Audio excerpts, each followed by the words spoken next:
और इसमें BPL APL गरीब अमीर की कोई बात नहीं है। 60 साल अगर उम्र आपका एबव हो गया तो आप उसके आवेदन ऑनलाइन भी है, ऑफलाइन भी है, आप कर सकते हैं, उसका लाभ ले सकते हैं।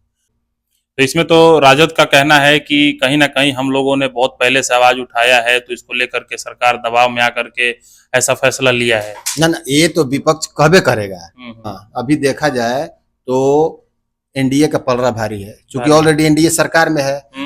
ये एनडीए बहुत सारा शिलान्यास हुआ, बहुत सारा जो कि बिहार को जो है कि सौगात मिला है, तो इसको भी देखा जाएगा लोगों की तरफ से। एकदम एकदम। लेकिन अगर 2 लाख के अमाउंट जो है, अगर उसमें से 50,000 रुपए कमीशन खा करके 1.5 लाख दिया जाता है, तो कहीं ना कहीं 2 लाख में अगर आप 50,000 खा जाते हैं तो उसको 1.5 लाख मिलता है, तो उस 1.5 लाख में वो क्या करेगा?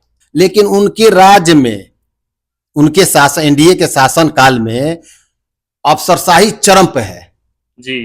कहीं भी आप जाइए। लेकिन अगर ये सरकार को सीट कम आता है तो कहीं ना कहीं अफसरशाही इसका मुख्य कारण बनेगा।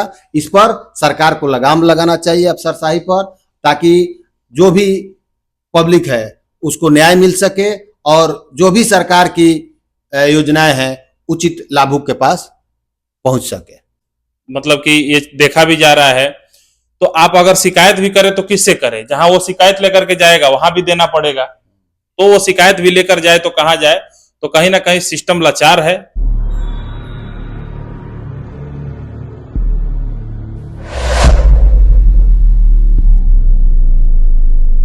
नमस्कार मित्रों, मेरा नाम अभिषेक मिश्रा और आप सभी का स्वागत है हमारे चैनल अभिषेक एस ब्लॉग में। और हम लोग अभी बिहार आगामी विधानसभा चुनाव को लेकर के चर्चा करने बैठे हैं। हमारे सहयोगी मित्र हैं अभिषेक तिवारी जी, इनके साथ हम कुछ चर्चा करेंगे। तो सबसे पहले आपका स्वागत है हमारे चैनल अभिषेक एस ब्लॉग में।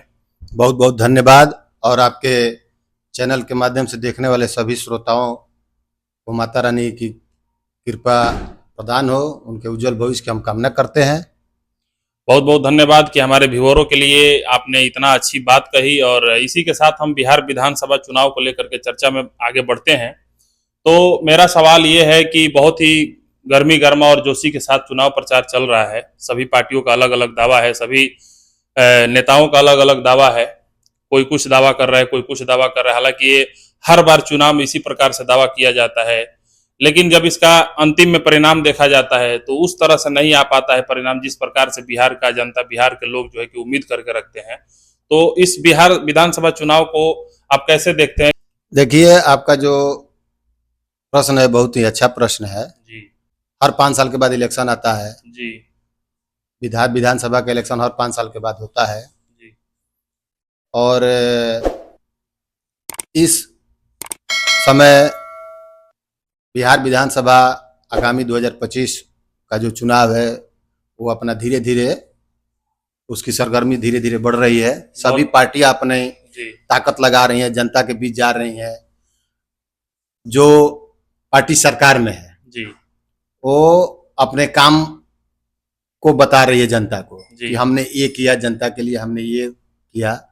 और कुछ ऐसा काम बताइए, अभी वर्तमान में जो एनडीए का सरकार चल रहा है, कुछ ऐसा काम बताइए जो कि हाल फिलहाल में जनता जनार्दन पे लागू हुआ हो, हाल फिलहाल में जनता जनार्दन के लिए कुछ ऐसा फैसला लिया गया हो जो उनके पक्ष में हो। ऐसा कोई काम हो तो बताइए।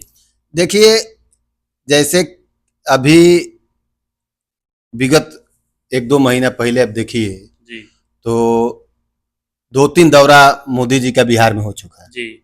कई 100 करोड़ का उन्होंने शिलान्यास किया, कई 100 करोड़ रुपए का उद्घाटन किया है जी। कहीं ना कहीं इससे बिहार को और बिहार वासियों को इससे फायदा होगा। जी, जी, बिल्कुल। इसमें कोई संदेह नहीं है।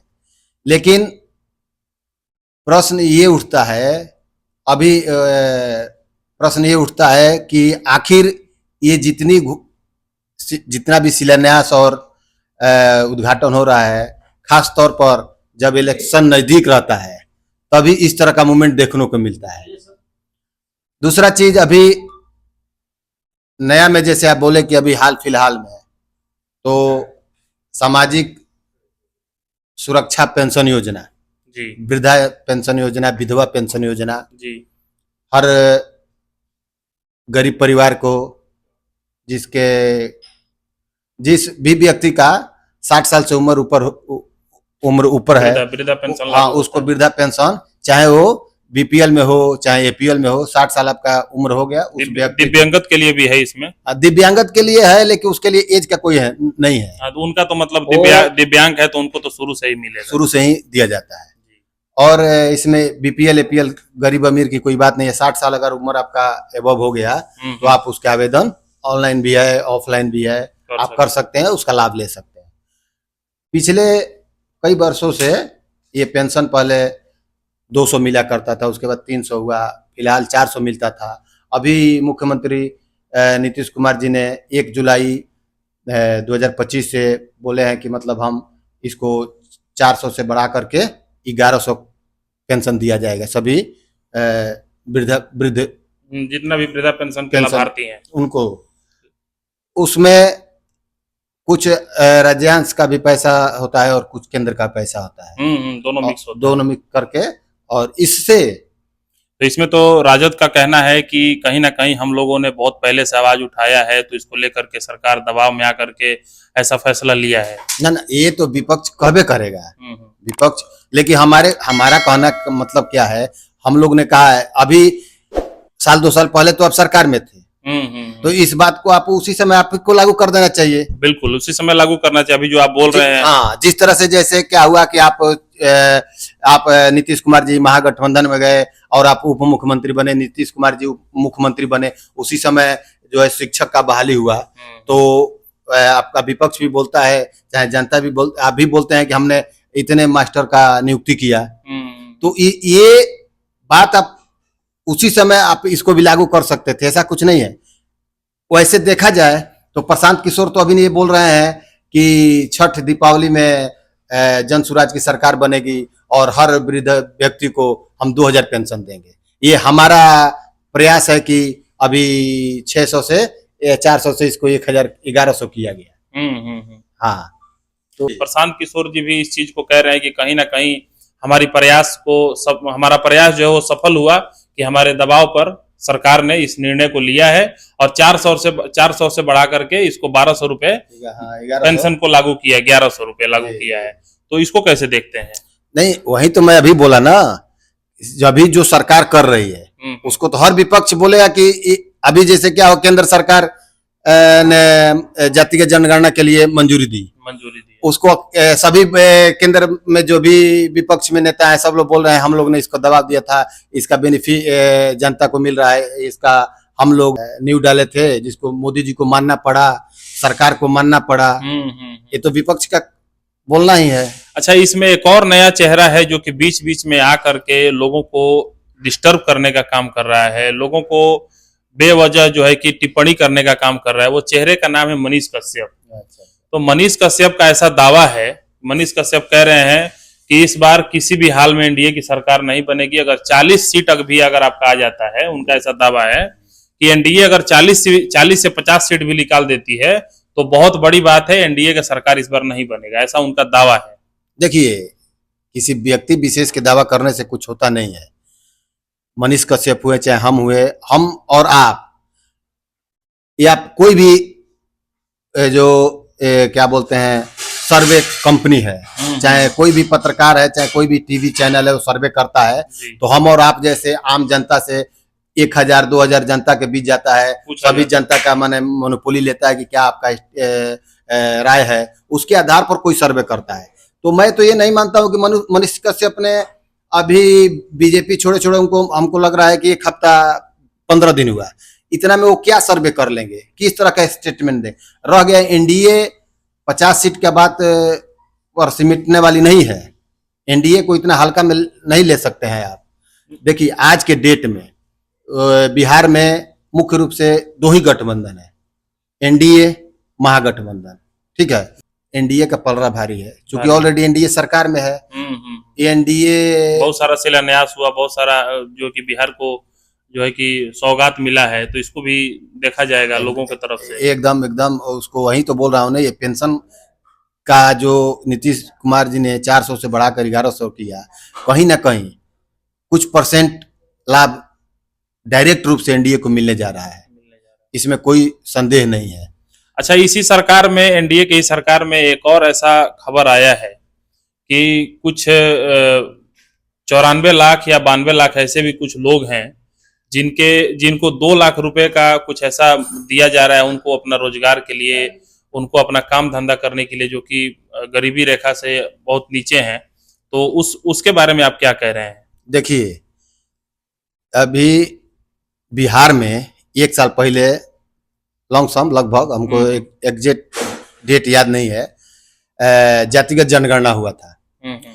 उस जातिगत जनगणना के माध्यम से ये पता लगाया गया था कि जो गरीब परिवार है, जिसका आय महीने का 6,000 रुपया से कम है, उस तरह के लोग को बिहार विधानसभा में एक विधेयक लाया गया।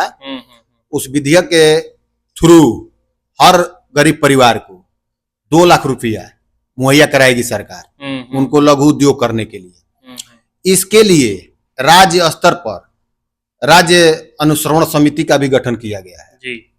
और इसका जो आप बोल रहे हैं, इसका मापदंड वही है जिसका मने महीने का आय 6,000 से कम हो। इसको सरकार 3 किस्त में इसका पैसा देगी। ये नहीं कि एट ए टाइम आपको 2 लाख रुपया दिया जाएगा। और सरकार सूचीबद्ध की है 60-65 तरह का लघु उद्योग है, उसमें आप किसी प्रकार के उद्योग कर सकते हैं। करने के लिए आपको 3 किस्त में इसका पैसा दिया जाएगा। ये पैसा आपको सरकार को रिफंड भी नहीं करना है। अच्छा, ये रिफंड नहीं करना है? नहीं, ये 100% अनुदान है। क्यों अनुदान है? समाज में जो दबे कुचले गरीब परिवार हैं, उनके उत्थान के लिए, कि एक बार पुनः वो लोग उत्थान करें इस पैसे से और समाज के धारा में सम्मिलित हो सके। हाँ, तो देखा जाए तो ये तो एनडीए के सरकार में अब तक जितना भी काम हुआ है जी, बिहार प्रदेश के लिए, बिहार के लोगों के लिए, उसमें से अगर मेरा जो समझ कह रहा है जी, कि ये जो काम है, जो 2 लाख रुपए देने को कहा गया है 92-94 लाख लोगों को, ये बहुत ही सराहनीय काम है और इसका मतलब जोर शोर से प्रशंसा होना चाहिए। बहुत ही सराहनीय कार्य है। इससे जो समाज में दबे कुचले लोग हैं उनका उत्थान होगा। और मैं आपके चैनल के माध्यम से सरकार से कहना चाहता हूं कि इसमें पारदर्शिता होना चाहिए। एक्चुअल जो लाभुक हैं उन्हीं को मिलना चाहिए। अभी हमको नहीं लग रहा है कि अभी मिल रहा है, लेकिन आने वाले दिन में हमको लग रहा है कि चुनावी वर्ष से चुनाव के पहले ही इसका ऑनलाइन आवेदन लिया जाएगा। ये भी है, इसमें ऑनलाइन आवेदन लिया जाएगा और उस आवेदन को जांच किया जाएगा। इसमें अगर संख्या घटती बढ़ती है, जैसे अनुश्रवण समिति आपको जैसे मैं बताया, अनुश्रवण समिति राज्य स्तर पर बनी हुई है। इसमें अगर संख्या अगर कम होता है, आवेदन का संख्या कम होता है, तो अनुश्रवण समिति के माध्यम से उसको बढ़ाया जा सकता है। और भी अगर इससे उसको बढ़ाने का भी अगर मौका मिलता है तो इसमें कुछ नाम अनुश्रवण समिति के पास ये अपना अधिकार है कि 2-4 10,000 20,000 अपना नाम जोड़ भी सकती है। बने रहिए हमारे साथ, देखने के लिए बहुत बहुत धन्यवाद। जहां रहिए स्वस्थ रहिए, मस्त रहिए। जय हिंद।